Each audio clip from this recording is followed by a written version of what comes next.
Hello, everybody. I'm Marcus, man. I just wanted to talk about, life after prison, being a felon, man.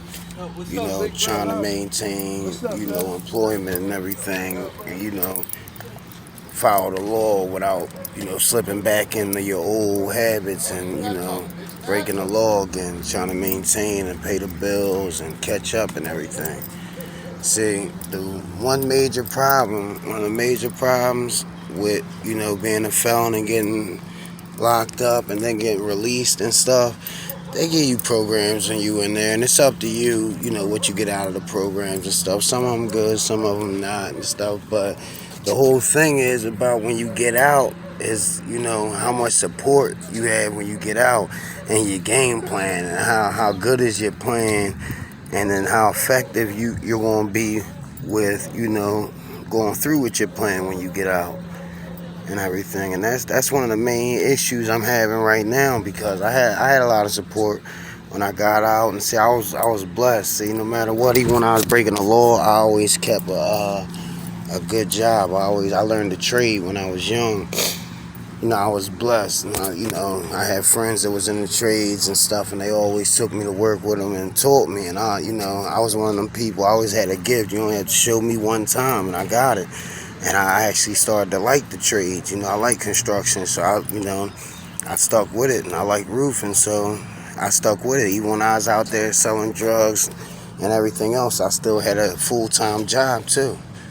You know what I mean? So it was a little easier for me, coming home and getting a job, because I had that experience, you know what I mean? I still had my tools and stuff. But it's still also hard, because being a felon and having a record, my license has been suspended for years. Never had a driver's license. It's been suspended since I was 15 for everything except for driving issues. Like, I never had parking tickets or driving violations or nothing like that. My license just got suspended since I was a kid. Stuff like underage drinking, disorderly conduct, public drunkenness, and stuff like that. And they like, it seems like they suspend your license, to try to hold you back, because nowadays you need a license to get any type of good job, anything. And then if you're in the trades like me and stuff, the unions and stuff, you can't get in without a license. You need a driver's license to get to those work sites and stuff, and then you gotta have a license to operate some of the heavy machinery and stuff. And it's like, why would you not allow a felon to have a driver's license, especially when none of their crimes is related to driving or anything like that? That makes no sense. But what they did was, my license was suspended, and there was a couple of different suspensions added up to like 4 or 5 years. So I just thought, okay, I'll just serve the years and it'll be over, and I'll try to get my license. Nope. So I did the 4 or 5 years, tried to go and get my license and stuff. They was like, oh no, you gotta start it. You gotta acknowledge the suspension before the time starts. So I did that time for nothing. So then I was like, okay. So then I ended up going upstate. And while I was up there, I had the unit manager and the counselor start my suspension. I filled out all the paperwork and stuff. I forgot this lady's name, but she made me fill out all the paperwork. It's like, yeah, okay, by the time you get out, it'll be good. When they send back the stuff, I'll call you in the office, blah, blah, blah. All right, so then I go to pre-parole. Right before I go to pre-parole, I go and I see her. She give me the information, let me know I gotta go to pre-parole and all that. And I asked her about my license again. And she's like, oh no, I remember I sent it in, blah, blah, blah. I'll have it ready for you right before you go home. Couple months go by, make parole and all that. I go see her to pay for my ticket and everything to go home. So I told my parents, nah, don't come pick me up, man. I want to ride that train.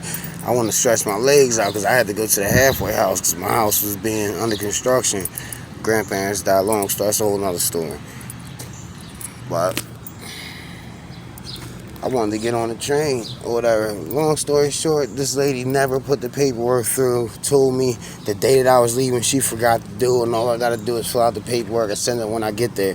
When it should have been over. I was upstate for years. This suspension should have been over, but this lady forgot to put the paperwork in. So then I had to do the suspension again. So then when I got home and I went to PennDOT and I told them the situation, you know what PennDOT told me?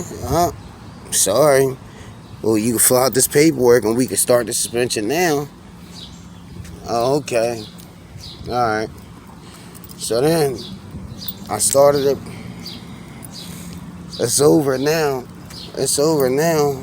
But then now I got this open case from 2019. They locked me up on 8th Street in Indiana, 2900 block of 8th Street, for possession with intent to deliver, conspiracy, possession with intent to deliver heroin.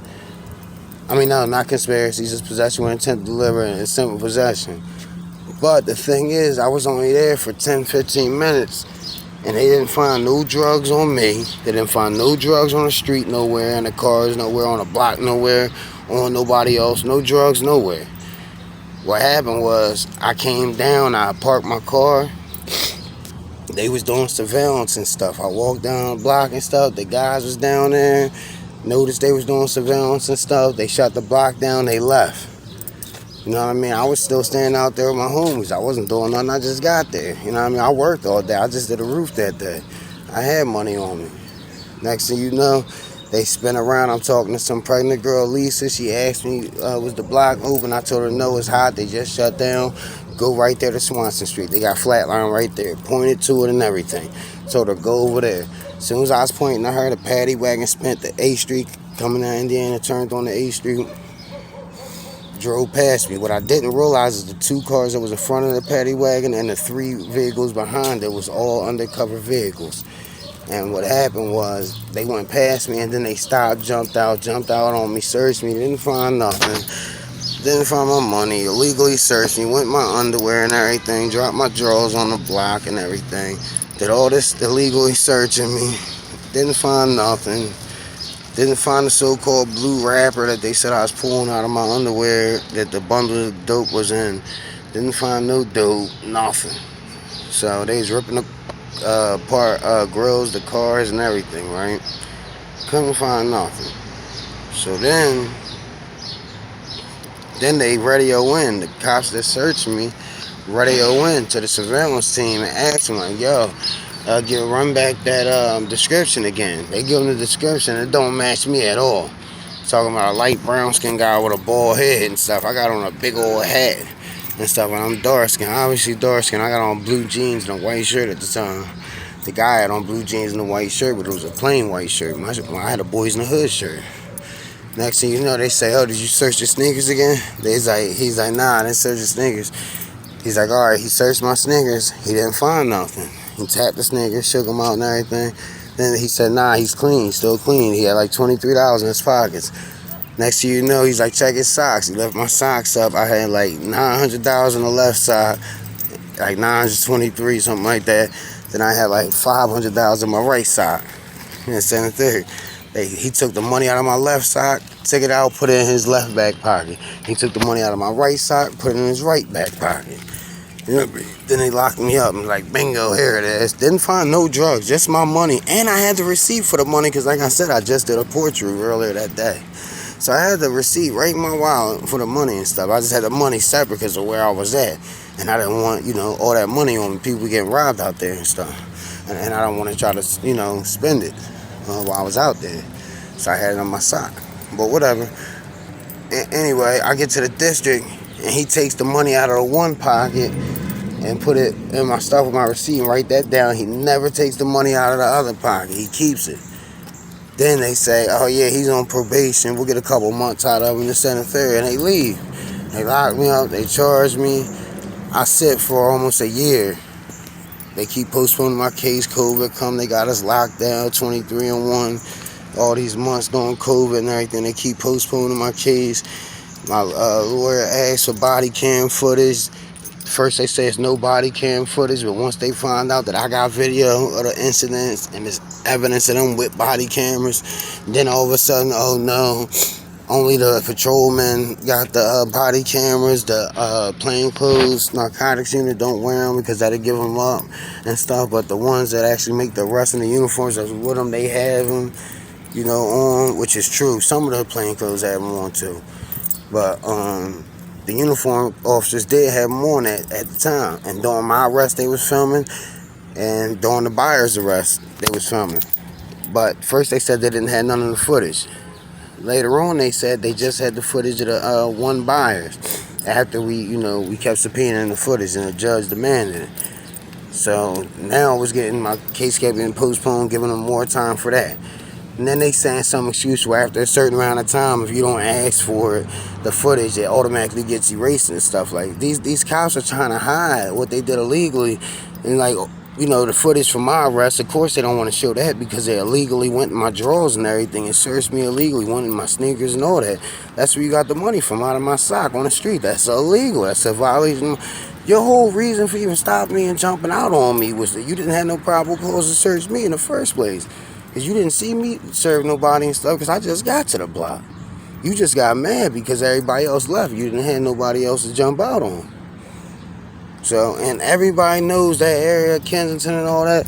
That's like 5 or 6 different stamps out there at all times. Stamps is the different types of dope they selling out there. That's 5 different groups of people out there selling at one time. And not counting the lookouts and all that. You know what I mean? It's usually like 3 people per each stamp. You know what I mean? So you mean to tell me, and their whole surveillance is only like 27 minutes, 28 minutes. So you trying to tell me you did a surveillance in 28 minutes on A in Indiana, and your whole surveillance, all you said you seen was me serve these 3 customers in 28 minutes? That's what you saw? And in 28 minutes, you didn't see what I did with it? Like you seen me, you said in the paper you seen me go in my drawers, serve somebody and put it back in my drawers, and then y'all came and hit me, and I didn't disappear nowhere. So why didn't I have it when y'all came? Because it wasn't me. You know what I mean? But yeah, so now I'm going through everything because of that. My probation is up. But they won't sign me off because I got that open case. And then back in 2018, I caught another case, a simple possession case. I was with this Spanish boy. He's arguing with his girl and stuff. He went and bought some PCP or whatever, and we walked in, and he was arguing right in between his things. So the undercover officers jumped out, locked us up, charged me with something possessing of PCP. The boy told him, like, look, he don't smoke this, that, and the third. Well, they gave me bail that day.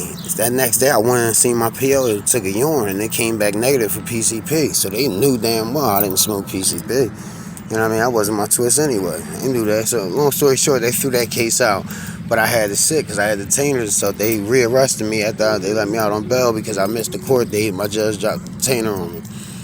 So I was fighting it from the inside the jail. I had to sit for like 5 months. Then the judge finally looked at the detainer and said no further penalty once the case got withdrawn because of lack of evidence and stuff. They withdrew the case. So the judge said no further penalty. You know what I mean? You want to just finish your probation or you almost done. He said, you know, don't get no more trouble, Mr. Allen, you almost done. I said, okay, cool. That was in 2018. When I got rearrested in 2019, they brought my paperwork back, and they said that day in 2018, he said no further penalty. They resentenced me to 4 more years probation. How is that possible? How would you give me 4 more years probation when I didn't get convicted of no crime? Didn't get convicted of no crime, and you told me no further penalty. But then they write in the computer 4 years probation, restart it, and then when it shows it, it says missed 2 meetings with the PO and 30 urines. Like, hold up, nah, I had 30 urines for marijuana, and then I got it clean or whatever. And I only got warnings. I never had to go in front of the judge or anything. There's steps to that, so you can't just go from there to there without trying to put me in a program or something before you violate me. So that's not a good enough reason to resentence me. And then number 2, as far as me missing any meetings or whatever, they switched my PO on me without telling me. And then because he got fired and nobody called me and told me. So then finally when a new PO called me, because I was trying to call my PO and I couldn't get in contact with him. So once the new PO finally got in contact with me, he sent me a letter talking about you got 10 days to respond or 7 or something like that. If you don't respond, we're sending out a warrant for your arrest. So I called him, told him what happened. He's like, oh yeah, everything was cool. Everything was good. Me and him was reporting good. We ain't had no issues. He's a young boy. Everything was cool. So I ain't think nothing of it. Then I catch that case with the PCP and all that, and then I missed 1 court date. And you know how when you miss the court date, because I was working, I forgot about it. When you got an open case, you're on probation in Philly, they tell you every day after you got the court, go see the PO afterwards. So that day I missed court, I missed the second PO meeting. Man, I called the PO that next day. I called him that next day and told him. He was like, all right, don't worry about it. He's like, you missed the court date, just go downtown, get a new court date and stuff, and everything gonna be cool, and then come see me at UC, I said, all right, so I went downtown. They left the detainer and gave me a new court date, but the PO's supervisor dropped the detainer on me. So he dropped the detainer on me, they locked me up, and then that's when I had to sit and wait until I got all that cleared up and everything. And then that's when they gave me the 4 years probation, restarted me in 4 years probation. I'm like, damn. So but you see what they do? They say, but in the meantime, 2018, before I caught that PCP case, I was working on the books for a good roofing company, and I started my own business. You know what I mean? Which I still have my own business. That's what I'm doing now. But, you know what I mean? I'm trying to get my license back, and I'm trying to do the right thing, and I haven't sold drugs in years, but they keep putting cases on me and trying to give me more probation and won't let me get my driver's license. And you see what I'm saying? So it's like a revolving door, and even when you try to do right, you try to, it's like, damn, what can I do? And now I got this trial coming up in August and stuff, and I've been home for almost a year. By then, it'll be I've been out for a whole year with no police contact. I've been doing this program 3 times a week, every week since I've been home. All clean hands. I'm on my medication, been working, paying everything. Taking care of business, fixing my house up, you know what I mean? Trying to get my license back. And I'm still facing a 60 to 72 month sentence for a drug case with no drugs. You know what I mean? And I got trial August 17th for that. So it's just unbelievable what they try to do to the black man nowadays. It's just unbelievable. And when you don't have any money, you don't have the money to get a good top-notch lawyer and everything. That's what happens to you. They take advantage of you. It's crazy. And if you don't have help, you don't have nobody. But it's crazy. If they was to kill me and beat me up, I have all these people, like all the rich people and stuff here to back me up. I'm like, yeah, this, that, and the third. But they didn't kill me yet. I didn't get beat up on the video or nothing like that. So it's no help for guys like me that's trying. Like, I'm 36 with no kids. My mom raised me right. Both my brothers own their own house and got kids and everything. But I don't have any kids because I didn't meet the right person. I wasn't ready to settle down yet. You know what I mean? So I didn't bring kids in this world and go in and out of jail and everything. I just, just got myself in some trouble and everything, and, just didn't have no kids yet. But, like I don't deserve to be going through what I'm going through, man. I'm trying to live my life right. I'm trying to start all over. But they just keep putting blocks in the road on me. But you know what? I got God in my life. And you know what? I'm going to just keep praying and hope that everything go good and keep working hard. You know what I mean? But I did this video to let other brothers know, man, don't give up, man. Somebody, somehow, somebody going to see this video and somebody going to try to help me. Somebody going to reach out and help me. I got faith. God is good all the time. And all the time, God is good. Love y'all. Have a good day.